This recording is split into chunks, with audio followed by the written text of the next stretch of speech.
Finally আমার ননাস বাংলাদেশ থেকে আমেরিকায় চলে আসছেন ওনার ফ্যামিলি নিয়ে। আমার শ্বশুর বাড়ির লাস্ট ফ্যামিলি মেম্বার উনি ছিলেন বাংলাদেশে, বাকি সবাই আগে চলে আসছেন। এনিওয়ে মালিয়ার আব্বুরা হচ্ছেন 4 ভাই 4 বোন। তো আমরা মিশিগানে আছি হচ্ছে আমার জামাই বাসুর আর ননাস মিলে 5 জন, আর নিউ ইয়র্কে আছেন আরো 3 জন। আর যে আপা বাংলাদেশ থেকে আসছেন উনি 2 মেয়ে আর 1 ছেলেকে নিয়ে আসছেন। তো আপা মিশিগানেই সেটেল হবেন, নিউ ইয়র্কে অবশ্য পরে ঘুরতে যাবেন। এনিওয়ে আমি এখানে একটা ডিজার্ট বানিয়েছিলাম কেকের মতো করে, যাতে করে দুলাভাই কাটতে পারেন। যেহেতু আজকে প্রথম আমার বাসায় আসছেন তাই ওয়েলকাম করলাম। ওইদিকে আবার এয়ারপোর্টে ওনাদেরকে পিক আপ করতে যাওয়ার খুবই ইচ্ছে ছিল, কিন্তু পরে ওনাদের যে টাইমে এসে ওনারা নামছেন কোনোভাবেই পসিবল হলো না। মানে ওনারা রাত 2টায় আসছেন, পরের দিন বাচ্চাদের স্কুল ছিল। তো আপনারা সবাই জানেন স্কুলে যাওয়ার জন্য সকাল 6টা 7টার দিকে উঠতে হয়। তো রাত 2টার সময় এয়ারপোর্ট থেকে এসে তো আর স্কুলে দেওয়া যাবে না, ওই জন্য পরে আর যাওয়া হয় নাই। তো যাই হোক, এখন হচ্ছে নাস্তা খাওয়া শেষ। আমি সামান্য সিঙ্গারা, তারপর ডালপুরি আর ফ্রুটস ওইগুলো কেটে দিয়েছিলাম, আর এখন হচ্ছে চা খাওয়ার পালা।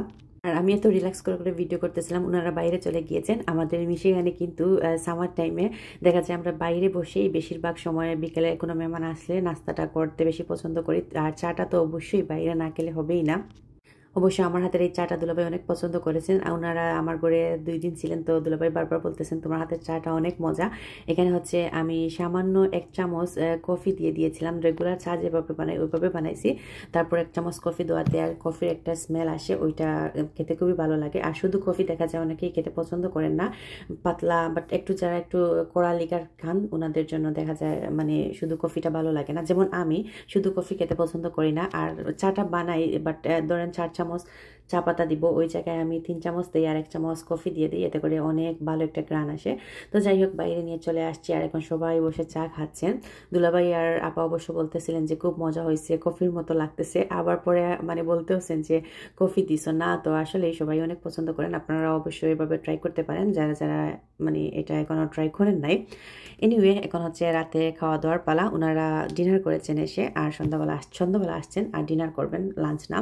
তো আমি এখানে যা যা রান্না করেছি, গরুর মাংস দিয়ে সাতকরা, শ্রিম বুনা, তারপর হচ্ছে খাসির মাংস, ওইদিকে আবার ছিল চিকেনের রোস্ট করেছিলাম, তারপর হচ্ছে লতা দিয়ে শুটকি দিয়ে কচুরমুখী লতা আর শুটকি দিয়ে করেছিলাম, আর হচ্ছে ভর্তা ছিল। তাছাড়া একটা টক তো ছিলই।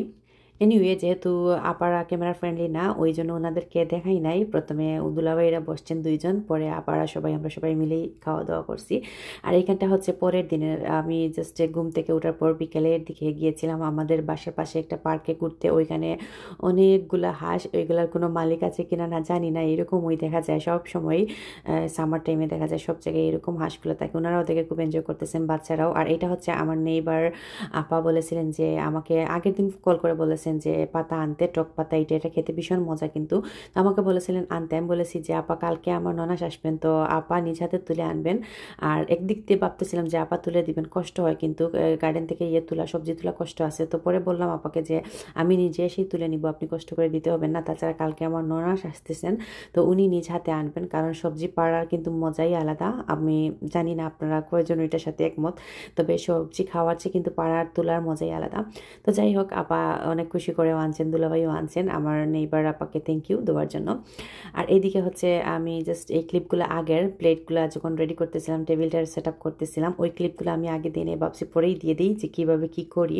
তো ঘুম থেকে উঠার পরই হচ্ছে জাস্ট গোছানোর পালা শুরু হয়েছিল একটু একটু করে। যেহেতু একা হাতে বিদেশে সব কিছুই করতে হয়, কিন্তু আপনারা চিন্তাও করতে পারবেন না যে কীভাবে কী মানে নিজেই কাটা ধোয়া, রান্না বান্না, পরিষ্কার, তারপর হচ্ছে গুছানো, তারপর আবার রেকর্ডিং করার জন্য দেখা যায় একটা এক্সট্রা টাইম দিতে হয়। এক্সট্রা বলতে কি, মোটামুটি একটা এক্সট্রা, এমনিতেও দেখা যায় এইসব জিনিস আমি করি, কিন্তু ভিডিও করতে গেলে আরও একটু টাইম দিতে হয় আর কি। আর এখানে হচ্ছে জাস্ট এইটা আমি আয়েশাস ড্রিম ওয়ার্ল্ড ইউএসএ এর কাছ থেকে দেখে এই স্প্রেটা কিনে আনছিলাম। ওইটাও কিন্তু খুবই ভালো। আমি এমনিতেই দেখা যায় অল পারপাস যে ক্লিনজারগুলো থাকে বা মিস্টার ইয়ের যেটা থাকে ওইটা দিয়েই করি, অনেক শাইনি হয়। বাট এইবার ওর দেখে এইটা নিয়ে আসছি, একটু ব্লিচও আছে, $3 থেকে $1। তো এটা খুব ভালো কাজ করেছে, কিন্তু আমিও বলবো আপনারা এটা ট্রাই করতে পারেন $3 থেকে। যে কোনো কিছুর মধ্যে দিয়ে দিলে, মানে ব্লিচ ইউজ করে দেখা যায় একটু বেশি হেভি হয়ে যায়, আর সবসময় ইউজ করা যায় না, কিন্তু এটার মধ্যে সামান্য ব্লিচ আছে, ওই জন্য ক্লিনও হয়, প্লাস সবসময় ইউজও করা যায় ইজিলি।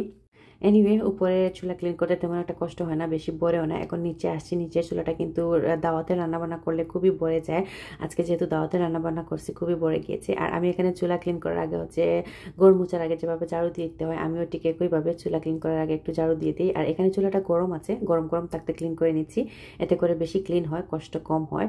আর ওইখানে হচ্ছে দেখা যায় কি অনেক সময় আমাদের অনেক পুরাতন কাপড় বের হয়, ওইগুলো ফেলে দিতে দুঃখ লাগে অনেকই, সবারই এরকম বিদেশে, মানে কাউকে দেওয়াও যায় না, আবার ফেলে দিতেও কষ্ট হয়, তেমন একটা নষ্টও হয় না, আবার পরাও যায় না। তো আমি কি করি, বাচ্চাদের কাপড় বলেন আমার বলেন ওইগুলো আমি সেভ করে করে রেখে দিই। অবশ্য সবাই এভাবেই কাজে লাগান, বাট বিশেষ করে আমি কি করি এইভাবেই চুলা মুছে মুছে ওইগুলা ফেলে দিই, এতে করে একটু শান্তি লাগে যে না এটা কাজে আসছে আসলে। আর এখানে হচ্ছে আমি আমার পাতিলগুলা একটু মাজছিলাম, একটু ভালো করে, একটু ময়লা হয়ে গিয়েছিল কয়েকদিন থেকে, একটু ওদের ওইগুলোতে একটু সময়ও কম দিচ্ছি। ওইদিকে আবার দেখা যায় কয়েকদিন পর পর ডিশগুলা ভালো করে একটু ব্লিচ দিয়ে ক্লিন না করলে শাইনিটা চলে যায়। আর রেগুলার যে ক্লিন হয় ওইটা দিয়ে তো আর হয় না, কয়েকদিন পর পর ভালো করে সব কিছু ডিপ ক্লিন করতে হয়, বাসন কুসন থেকে ধরে সব কিছুই। তো মেহমান আসা উপলক্ষে তো আরও একটু করতে বেশি ভালো লাগে। আর এটা হচ্ছে আমার তো আর মেহমান সবসময় থাকেন, কি আর মেহমান আসা উপলক্ষে করবো আর না করবো, আলহামদুলিল্লাহ সবসময় আমার মেহমান যাওয়া আসা থাকে দেখা যায়।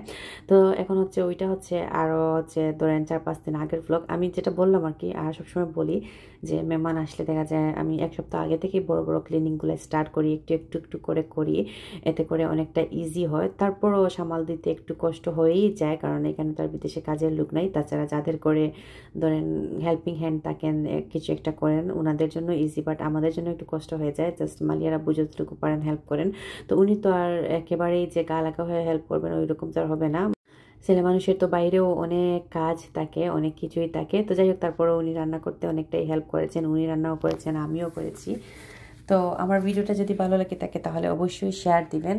আর এখানে হচ্ছে আমি বলতে ভুলে গিয়েছিলাম, আমি জাস্ট একটা ব্লিচিং পাউডার দিয়ে এজেক্সের যে ব্লিচিং পাউডার আছে ওইটা ডলার ট্রিতে পাওয়া যায়, ওইটা দিয়ে কিছুক্ষণ ভিজিয়ে নিয়েছিলাম। আর এখন হচ্ছে ভালো করে একটু ঘষে ঘষে তুলতেছি। তো যাই হোক, আজকের ব্লগ এই পর্যন্তই। সবাই ভালো থাকবেন, আল্লাহ হাফিজ।